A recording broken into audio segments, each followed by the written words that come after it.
Welcome back. Complex analysis के सफर में अब तक हमने कंटूर्स के अलोंग फंक्शंस को इंटीग्रेट करने, आइसोलेटेड सिंगुलैरिटीज के अराउंड रेजिड्यूज कैलकुलेट करने और कॉम्प्लेक्स प्लेन के सीक्रेट्स को समझने में काफी समय बिताया है। अब हम इंजीनियरिंग के सबसे बड़े सिरदर्द में से एक यानी डिफरेंशियल इक्वेशंस को सॉल्व करने के लिए कॉम्प्लेक्स इंटीग्रेशन की पूरी पावर का यूज करने जा रहे हैं।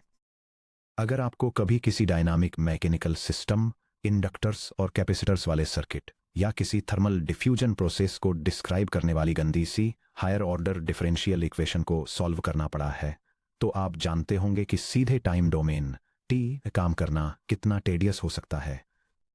आपको कॉम्प्लीमेंट्री फंक्शंस ढूंढने होते हैं, पर्टिकुलर इंटीग्रल्स गेस करने होते हैं, बाउंड्री कंडीशंस मैच करनी होती हैं और बहुत सारी अलजेब्रिक बुक कीपिंग करनी पड़ती है। अब एंट्री होती है लाप्लास ट्रांसफॉर्म की। लाप्लास ट्रांसफॉर्म एक मैथमेटिकल ट्रांसलेशन मशीन की तरह काम करता है। ये real time domain T greater than और इक्वल टू 0 में मौजूद एक डायनामिक प्रॉब्लम को लेता है और इसे कॉम्प्लेक्स फ्रीक्वेंसी डोमेन एक स्टैटिक अलजेब्रिक प्रॉब्लम में कन्वर्ट कर देता है। एक बार जब आप कॉम्प्लेक्स डोमेन में आ जाते हैं तो डिफरेंशियल इक्वेशंस साधारण पॉलिनोमियल अलजेब्रा में बदल जाती हैं। आप अलजेब्रिकली अपने वेरिएबल के लिए सॉल्व करते हैं, रिजल्ट को इनवर्स लाप्लास ट्रांसफॉर्म, जो काफी हद तक उस रेजिड्यू कैलकुलस पर निर्भर करता है जिसे हमने चैप्टर 5 में मास्टर किया था, से गुजारते हैं और सीधे अपने फाइनल टाइम डोमेन सॉल्यूशन पर वापस पहुंच जाते हैं। ट्रांसफॉर्म टेबल्स को अप्लाई करना स्टार्ट करने से पहले हमें इस बात की एक रॉक सॉलिड और इंट्यूटिव समझ बनानी होगी कि लाप्लास ट्रांसफॉर्म वास्तव में क्या है, कॉम्प्लेक्स वेरिएबल एस अंदर से कैसे काम करता है और कब किसी फंक्शन को ट्रांसफॉर्म करने की परमिशन होती है। Section break, the formal definition, unpacking the integral. चलिए फॉर्मल डेफिनेशन से शुरुआत करते हैं। सभी real numbers t greater than और इक्वल टू 0 के लिए डिफाइंड किसी time domain function f of T का unilateral one sided Laplace transform L of f of t या एफ ऑफ एस से डिनोट किया जाता है और इसे इम्प्रॉपर इंटीग्रल द्वारा डिफाइन किया जाता है। एफ ऑफ टी का Laplace transform capital F of S के बराबर है, जो 0 से इंफिनिटी तक F of T times E to the power of negative S T D T के इंटीग्रल के बराबर है। चलिए इस इक्वेशन को component by component break down करते हैं ताकि कुछ भी मिस्टीरियस न लगे। लोअर लिमिट $0 हम इंटीग्रेशन टी इक्वल्स 0 पर स्टार्ट करते हैं, या सिस्टम्स इंजीनियरिंग में ओरिजिन पर ही इंपल्सेस को कैच करने के लिए 0 माइनस पर। इसीलिए इसे यूनिलेटरल ट्रांसफॉर्म कहा जाता है। हम सिर्फ उसी से मतलब रखते हैं जो सिस्टम के स्विच ऑन होने के मोमेंट से होता है, जब टी ग्रेटर देन और इक्वल टू 0 हो। हम पास्ट हिस्ट्री को इग्नोर करते हैं जब टी लेस देन 0 हो। अपर लिमिट इन्फिनिटी हम पूरा इन्फिनिटी तक इंटीग्रेट करते हैं। इसका मतलब है एफ ऑफ टी की पूरी फ्यूचर ट्रेजेक्ट्री को एक सिंगल फंक्शन में समराइज करता है। Kernel E to the minus S T यह ट्रांसफॉर्म का हार्ट है। Exponential term E to the minus S T को ट्रांसफॉर्म का कर्नेल कहा जाता है। यह टाइम वेरिएबल टी और कॉम्प्लेक्स फ्रीक्वेंसी वेरिएबल एस को ब्रिज करता है। रिजल्ट एफ ऑफ एस, ध्यान दीजिए कि टी इंटीग्रेशन का डमी वेरिएबल है। एक बार जब हम $0 से इंफिनिटी तक डेफिनेट इंटीग्रल इवेल्युएट कर लेते हैं तो टी पूरी तरह गायब हो जाता है। फाइनल रिजल्ट प्योरली एस का फंक्शन है जो एक कॉम्प्लेक्स वेरिएबल है। Section break, demystifying s equals sigma plus i omega the dampening filter and frequency probe. Introductory courses में स्टूडेंट्स को अक्सर बताया जाता है कि एस एक डमी अलजेब्रिक पैरामीटर है। वह डिस्क्रिप्शन इस बात की सच्ची सुंदरता को मिस कर देता है कि वास्तव में क्या हो रहा है। रियलिटी में एस एक कंटिन्यूअस कॉम्प्लेक्स वेरिएबल है जो एस प्लेन में रिसाइड करता है। S equal to sigma plus i omega, जहां sigma equals R I of s attenuation या डैम्पेनिंग फैक्टर है जो नेपर्स पर सेकंड या एस टू द -1 में मेजर किया जाता है। Omega equals I am of S angular Wular oscillation frequency है जो रेडियंस पर सेकंड में मेजर की जाती है। अगर हम ऑयलर्स फॉर्मूला का यूज करके करने ली द माइनस एस टी को एक्सपेंड करते हैं तो हमें मिलता है e to the power of negative st equal to e to the power of negative quantity sigma plus I omega and quantity times t, जो e to the power of negative sigma t times e to the power of negative omega t के बराबर है, जो e to the power of negative sigma t times quantity cosine of omega t minus I sin of omega t and quantity के बराबर है। इसे वापस Laplace transform की हमारी डेफिनेशन में सब्स्टिट्यूट करने पर मिलता है Capital F of s equal to the integral from 0 to infinity of quantity f of t times e to the power of negative sigma t and quantity times quantity cosine of omega t minus I sin of omega t and quantity dt। देखिए यह split क्या reveal करता है। Complex kernel e 2 the minus S t एक साथ दो distinct और highly इनट्यूटिव roles perform करता है। Damping filter E to the minus sigma t. Imagine कीजिए कि आपके पास एक signal F of t equal to 2t squared या F of t equal to e to the 3t है जो टाइम बीतने के साथ बड़ा और बड़ा होता जाता है। अगर आप 0 से इन्फिनिटी तक एफ ऑफ टी के अंडर का एरिया कैलकुलेट करने की कोशिश करेंगे तो आंसर इन्फिनाइट होगा, इंटीग्रल एक्सप्लोड हो जाएगा। Factor E to the minus sigma T एक मैथमेटिकल डैम्पनिंग फिल्टर या स्ट्रेस टेस्ट की तरह काम करता है। जब तक हम एक ऐसा रियल डिके रेट सिग्मा चुनते हैं जो सफिशिएंटली पॉजिटिव है, decaying exponential E to the minus sigma T बढ़ते हुए फंक्शन एफ ऑफ टी को 0 तक क्रश कर देता है जैसे जैसे टी इन्फिनिटी की तरफ बढ़ता है। यह product curve F of T times E to the minus sigma T के अंडर के एरिया को फाइनाइट रहने पर मजबूर करता है, जिससे इम्प्रॉपर इंटीग्रल कन्वर्ज हो पाता है। The frequency probe E to the minus I omega T. एक बार जब damping filter E to the minus sigma T ये एश्योर कर देता है कि सिग्नल धीरे धीरे कम हो रहा है, तो oscillatory term E to the minus I omega T equal to 2 को sine of omega T minus sine of omega T picture में आता है। यह डैम्प किए गए सिग्नल को फ्रीक्वेंसी ओमेगा की साइनोसोइडल वेव्स से मल्टीप्लाई करता है। यह इंटीग्रल कैलकुलेट करता है कि सिग्नल एफ ऑफ टी में फ्रीक्वेंसी ओमेगा का कितना पार्ट बना हुआ है। अगर सिग्नल नेचुरली फ्रीक्वेंसी ओमेगा 0 पर ऑसिलेट करता है तो इसे कोसाइन ऑफ ओमेगा 0t से मल्टीप्लाई करने पर एक स्ट्रॉन्ग नेट पॉजिटिव एक्यूमुलेशन मिलता है, यानी कैपिटल एफ ऑफ एस में एक resonance peak. Intuitive summary, capital F of s complex plane पर एक कंटिन्यूअस मैप है।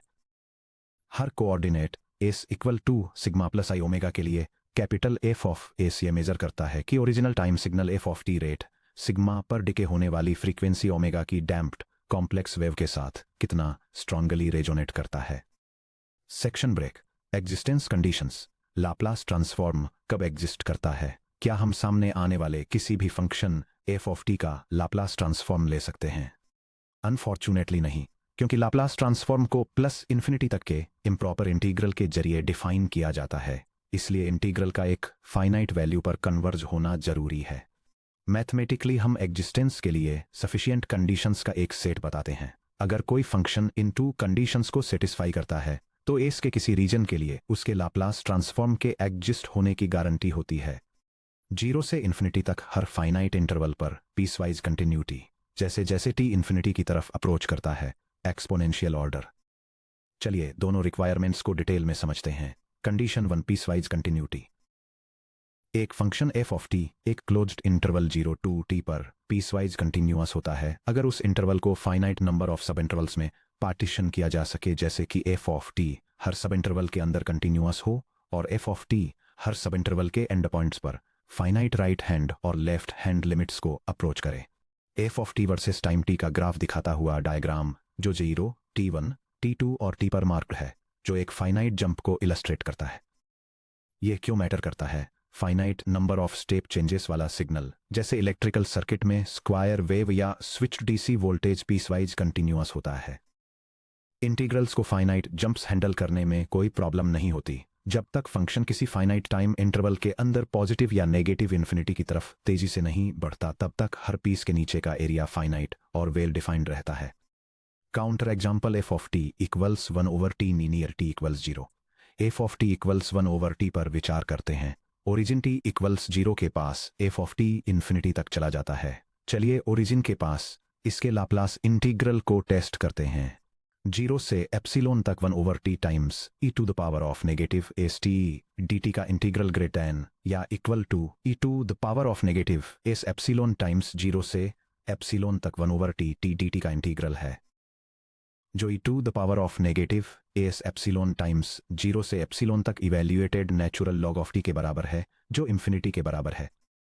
t इक्वल्स 0 पर नॉन इंटीग्रेबल इनफाइनाइट डिसकंटिन्यूटी के कारण F of t equals 1/t t origin पर पीसवाइज कंटिन्यूटी की कंडीशन में फेल हो जाता है। इसके रिजल्ट के रूप में 1/t का लाप्लास ट्रांसफॉर्म एग्जिस्ट नहीं करता है।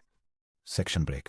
कंडीशन 2, एक्सपोनेंशियल ऑर्डर एक फंक्शन एफ ऑफ टी को एक्सपोनेंशियल ऑर्डर सी का कहा जाता है, जिसे f of t equals big O of e to the c t के रूप में लिखा जाता है अगर ऐसे पॉजिटिव कांस्टेंट्स एम और टी जीरो एग्जिस्ट करते हैं कि एफ ऑफ टी की absolute value capital T sub zero से ग्रेटर देन या इक्वल टू सभी टी के लिए capital M times E to the power of c t से देन या इक्वल टू है। सिंपल टर्म्स में एक एक्सपोनेंशियल ऑर्डर कंडीशन ये गारंटी दे देती है कि जैसे जैसे टी इन्फिनिटी की ओर जाता है एफ ऑफ टी एक pure exponential function m e to the c t से तेजी से नहीं बढ़ता है। कांस्टेंट सी फंक्शन की ग्रोथ की अल्टीमेट स्पीड लिमिट को रिप्रेजेंट करता है। चलिए इस रूल के अगेंस्ट कुछ स्टैंडर्ड फंक्शंस को टेस्ट करते हैं। Polynomials f of t equal to t two then क्या एक पॉलिनोमियल एक्सपोनेंशियल से तेजी से ग्रो करता है? नहीं। एल हॉस्पिटल्स रूल से एक्सपोनेंशियल फंक्शंस इवेंचुअली किसी भी पॉलिनोमियल को पीछे छोड़ देते हैं। जीरो से बड़े किसी भी सी के लिए हम एक ऐसा कांस्टेंट एम ढूंढ सकते हैं कि लार्ज टी के लिए t to the n m time c to the c t से लेस देन और इक्वल टू हो। इसलिए t to the n exponential order का है जिसमें ग्रोथ कांस्टेंट सी जीरो से बड़ा है। Bounded functions f of t equal to sine of omega t या कोसाइन ऑफ ओमेगा टी। चूंकि सभी टी के लिए साइन ऑफ ओमेगा टी की एब्सोल्यूट वैल्यू 1 से लेस देन और इक्वल टू होती है, हम सिंपली एम इक्वल टू 1 और सी टू 0 सेट कर सकते हैं। इस तरह 1 times E to the 0 times t equal to 1 होता है, जो कि साइन ऑफ ओमेगा टी की एब्सोल्यूट वैल्यू से ग्रेटर देन और इक्वल टू है। साइन और cosine waves exponential order C equal to 0 की होती हैं। Standard exponential f of t equal to e to the a t. यहाँ e to the a t की absolute value 1 times E to the a t से less than और equal to है। M equal to 1 और C equal to a set करने पर हम देखते हैं कि e to the a t strictly exponential order C equal to a का है। Counter example f of t equal to e to the t squared. अब कंसीडर करते हैं f of t equal to e to the t squared. चलिए देखते हैं कि क्या हम ऐसा कोई कांस्टेंट सी ढूंढ सकते हैं कि लार्ज टी के लिए e to the t squared m times E to the c t से लेस देन और इक्वल टू हो। E to the power of t squared over e to the power of c t equal to e to the power of t squared minus c t, जो e to the power of T times quantity t minus c end quantity के बराबर है। जैसे जैसे T infinity की तरफ approach करता है टी माइनस सी इन्फिनिटी को अप्रोच करता है, जिसका मतलब है कि आप सी के लिए कितनी भी बड़ी वैल्यू चुन लें e to the t times t minus c infinity की तरफ ही अप्रोच करेगा।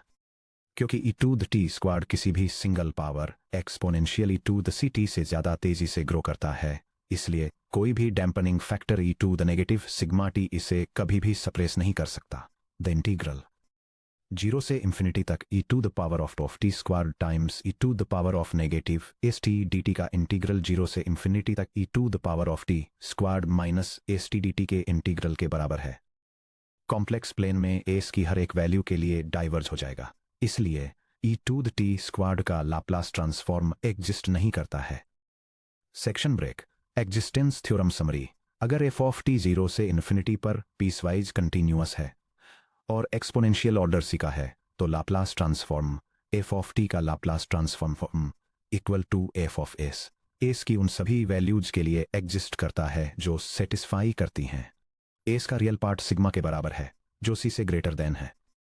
ये याद रखना क्रिटिकल है कि ये कंडीशंस सफिशिएंट हैं लेकिन नेसेसरी नहीं हैं। इसका मतलब है कि अगर कोई फंक्शन इन्हें सेटिस्फाई करता है तो ये गारंटीड है कि उसका लाप्लास ट्रांसफॉर्म होगा।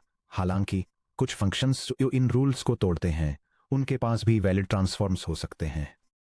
For example f of t equals 1 over the square root of T.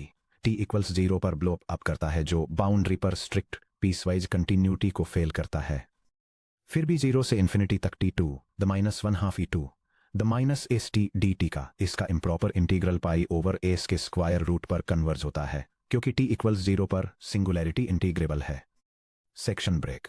The region of convergence R O C inequality real part of S is greater than c सिर्फ एक side note नहीं है, ये Laplace transform के region of convergence R O C को define करती है। R O C complex s plane में उन पॉइंट्स का सेट है जिनके लिए लाप्लास इंटीग्रल एक फाइनाइट वैल्यू पर कन्वर्ज होता है। एस प्लेन का डायग्राम वर्टिकल एक्सिस एस के इमेजिनरी पार्ट को रिप्रेजेंट करता है, जो आई ओमेगा के इक्वल है। हॉरिजॉन्टल एक्सिस एस के रियल पार्ट को रिप्रेजेंट करता है, जो सिग्मा के इक्वल है।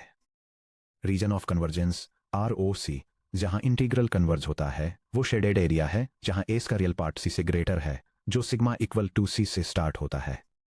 आरओसी को स्टेप बाय स्टेप कैसे फाइंड करें, चलिए देखते हैं कि एक बेसिक लाप्लास ट्रांसफॉर्म को कैलकुलेट करते समय आरओसी नेचुरली कैसे इमर्ज होता है।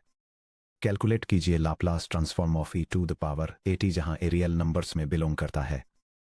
Capital F of s equal to the integral from 0 to infinity of e to the power of a t times E to the power of negative S T D t, जो 0 से infinity तक to the power of negative quantity s minus a and quantity times t D T के integral के बराबर है। S equal sigma plus i omega substitute कीजिए। F of s equal to 0 से infinity तक का integral e to the power of negative open parenthesis sigma minus a plus omega close close parenthesis t with respect to t, जो कि equal to है 0 से infinity तक का integral e to the power of negative open parenthesis sigma minus a close parenthesis t times E to the power of negative i omega t with respect to t. अब integrand के magnitude को evaluate कीजिए। e to the power of negative open parenthesis sigma minus a close parenthesis t times e to the power of negative I omega t की absolute value equal to e to the power of negative open parenthesis sigma minus a close parenthesis t times e to the power of negative I omega t की absolute value जो कि equal to 1 है, जो कि equal to e to the power of negative open parenthesis sigma minus a close parenthesis t है। जब हम integration की अपर लिमिट लेते हैं यानी टी अप्रोचेस इन्फिनिटी, अगर sigma minus a greater than 0 है, जिसका मतलब है sigma is greater than a, तो e to the minus quantity sigma minus a times t 0 की तरफ अप्रोच करता है, इंटीग्रल कन्वर्ज होता है। अगर sigma minus a less than और इक्वल टू 0 है, जिसका मतलब है सिग्मा इज लेस देन और इक्वल टू ए, तो e to the minus quantity sigma minus a times t decay नहीं होता है, इंटीग्रल इन्फिनिटी की तरफ डाइवर्ज होता है। Convergence condition real part of S equals sigma greater than a के अंडर इंटीग्रल को इवेलुएट करना। F of s equal to open bracket e to the power of negative open parenthesis s minus a close parenthesis t over negative open parenthesis s minus a close parenthesis close bracket evaluated from 0 to infinity की equal to 0 minus open parenthesis 1 over negative open parenthesis s minus a close parenthesis close parenthesis जो कि equal to 1 over s minus a है। तो e to the a t का Laplace transform equal to 1 over s minus a है। Region of convergence s का real part a से greater than है। ध्यान दीजिए कि एफ ऑफ एस का पोल एस इक्वल्स ए पर होता है। आर ओ सी की बाउंड्री एक वर्टिकल लाइन है। Real part of S equals A जो सीधे उस पोल से होकर गुजरती है। आर ओ सी पूरा हाफ प्लेन है जो इस वर्टिकल लाइन के ठीक राइट साइड में स्थित है। Section break. GATE exam corner ROC को इग्नोर करना ट्रैप्स क्यों ट्रिगर करता है। गेट जैसे कॉम्पिटिटिव इंजीनियरिंग एग्जाम्स में क्वेश्चंस अक्सर ये टेस्ट करते हैं कि क्या आप किसी ट्रांसफॉर्म के डोमेन ऑफ वैलिडिटी को समझते हैं, न कि सिर्फ अलजेब्रिक फॉर्मूलाज में वैल्यूज पुट करके कैलकुलेट करें। Common GATE trap, right sided versus left sided signals. Control systems और सिग्नल प्रोसेसिंग में दो बिल्कुल अलग टाइम सिग्नल्स के लिए एफ ऑफ एस का अलजेब्रिक एक्सप्रेशन एकदम सेम हो सकता है, जिन्हें सिर्फ उनके आर ओ सी से ही अलग पहचाना जा सकता है। इन दो सिग्नल्स पर विचार करें। Right sided causal signal f one of t equals e to the minus two t u of t. F sub one of T का Laplace transform equal to 1 over s plus 2 है। Region of convergence s का real part negative 2 से greater than है। Left sided anti causal signal f2 of t equals minus e to the minus 2t u of minus t। f sub 2 of t का Laplace transform equal to 1 over s plus 2 है। Region of convergence s का real part negative 2 से less then है। अगर किसी exam problem में आपसे एक ऐसे सिस्टम के कन्वर्जेंस को इवैल्यूएट करने के लिए कहा जाता है जिसका ट्रांसफॉर्म f ऑफ s equals 1 over s plus plus 2 है, s इक्वल्स माइनस 3 पर, और आप बिना आर ओ सी चेक किए ब्लाइंडली फॉर्मूला यूज कर लेते हैं, तो आपका आंसर गलत हो जाएगा। f1 ऑफ t के लिए real part of s equals minus 3 R O C के बाहर पड़ता है, जहां real part of s minus 2 से बड़ा है, जिसका मतलब है कि ट्रांसफॉर्म इंटीग्रल उस पॉइंट पर डाइवर्ज होता है। f2 ऑफ t के लिए real part of s equals minus 3 R O C के अंदर पड़ता है, जहां real part of s minus 2 से छोटा है, जिसका मतलब है कि यह कन्वर्ज होता है। Section break. Worked example GATE style existence और ROC प्रॉब्लम। क्वेश्चन, डिटरमाइन करें कि क्या f of t equals t cube d to the 4t cosine of 2t का लाप्लास ट्रांसफॉर्म एग्जिस्ट करता है। अगर यह एग्जिस्ट करता है तो f ऑफ s के लिए अलजेब्रिक एक्सप्रेशन फाइंड करें और इसके precise region of convergence ROC को स्पेसिफाई करें। Section break, solution walk through. Step 1, existence conditions check करें। Piecewise continuity, f of t equal to t cubed e to 4t cosine of 2t polynomial, exponential और trigonometric functions का product है। तीनों zero से infinity तक हर जगह continuous हैं, इसलिए f ऑफ t हर जगह कंटिन्यूअस है। Exponential order, cosine of 2t की एब्सोल्यूट वैल्यू लेस देन और इक्वल टू 1 है। t क्यूब्ड किसी भी छोटे पॉजिटिव एप्सिलॉन ग्रेटर देन 0 के लिए लेस देन और equal to m1 e2 the epsilon t है। इस तरह f ऑफ t की एब्सोल्यूट वैल्यू लेस देन और equal to m1 e2 the epsilon t times e the 4t times 1 है, जो equal to m1 e2 the 4 plus epsilon times t है। जैसे जैसे एप्सिलॉन 0 प्लस को अप्रोच करता है, exponential growth order parameter c equal to 4 है।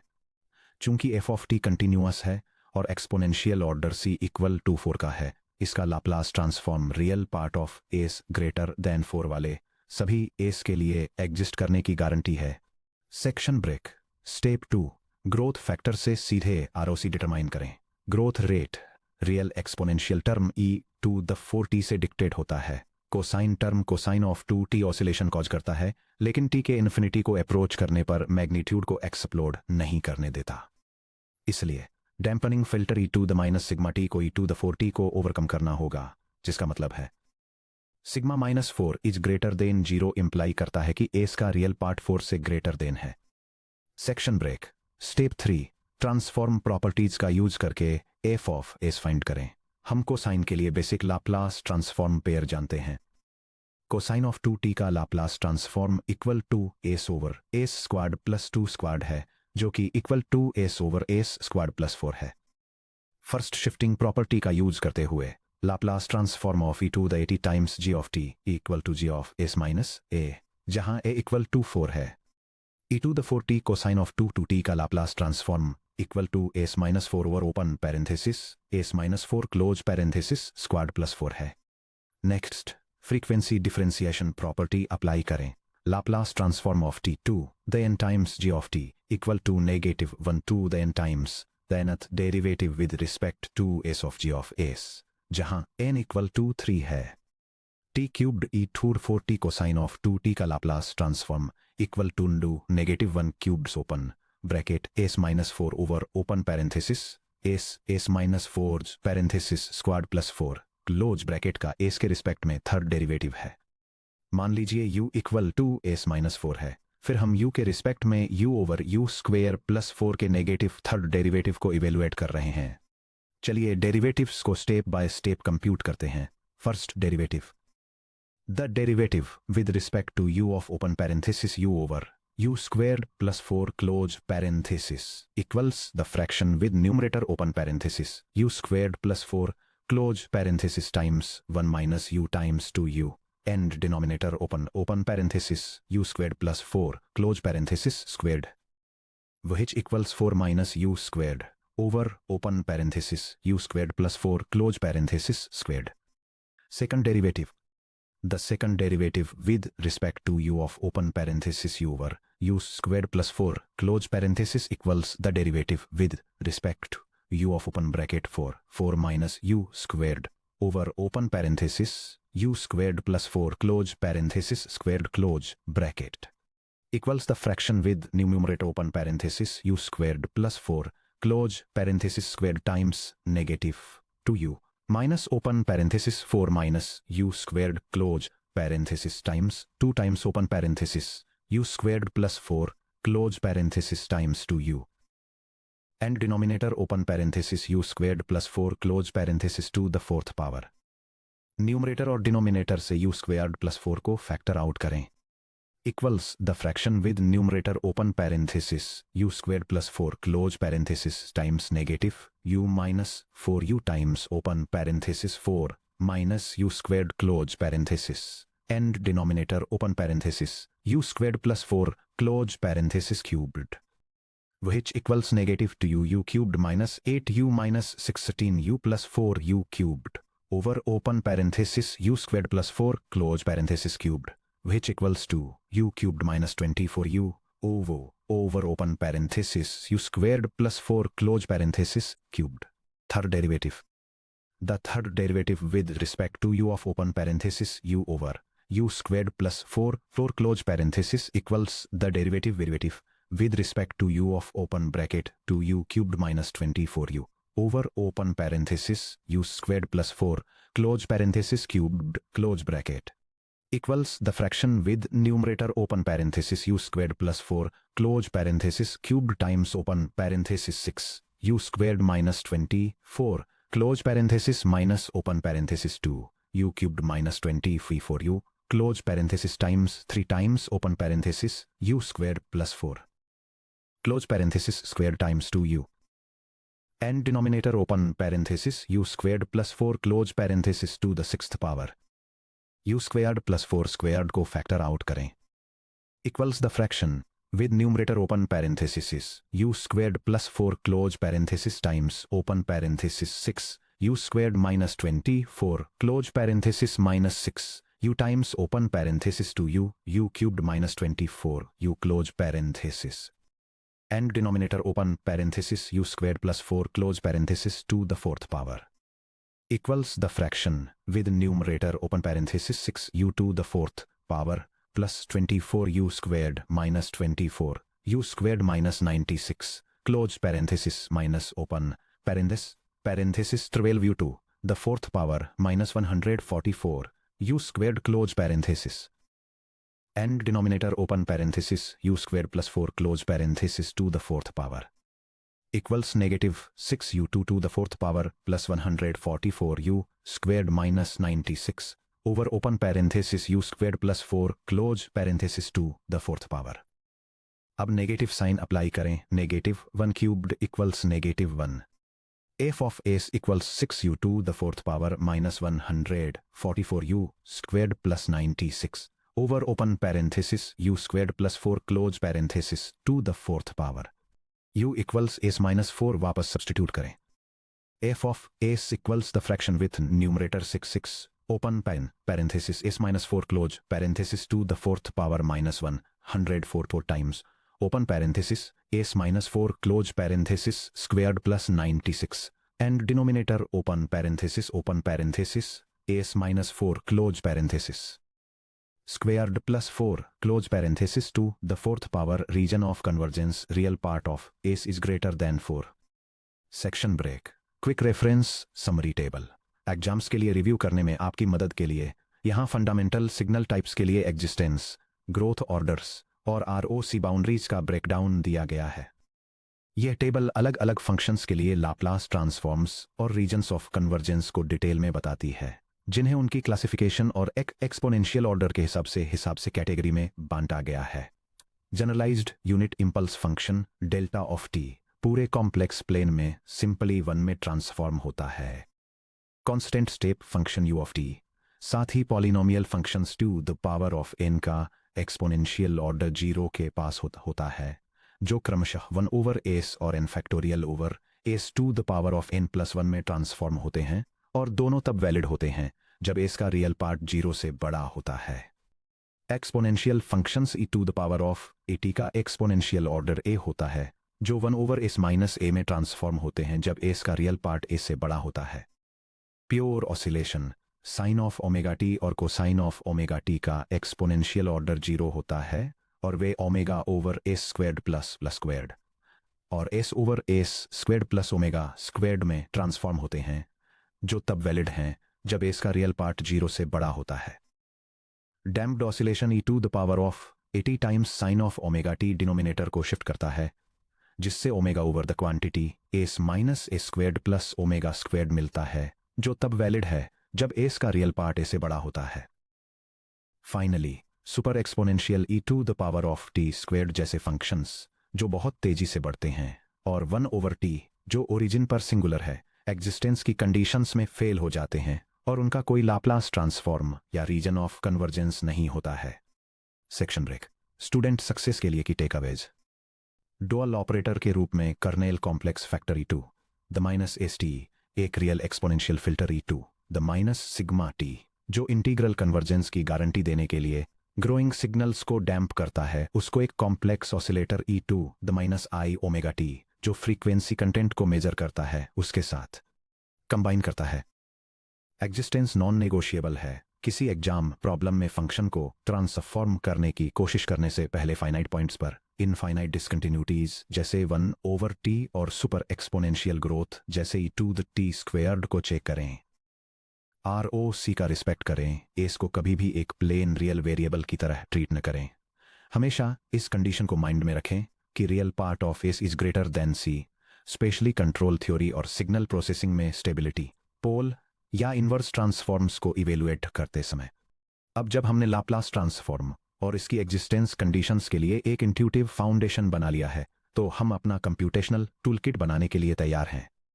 Next section में हम लाप्लास ट्रांसफॉर्म की कोर प्रॉपर्टीज को सिस्टमैटिकली डिराइव करेंगे, जिसमें linearity, frequency shifting, time differentiation और कॉन्वोल्यूशन शामिल हैं। ये स्टेप बाय स्टेप दिखाते हुए कि कैसे complex calculus real world engineering problems को सिंपल बनाता है।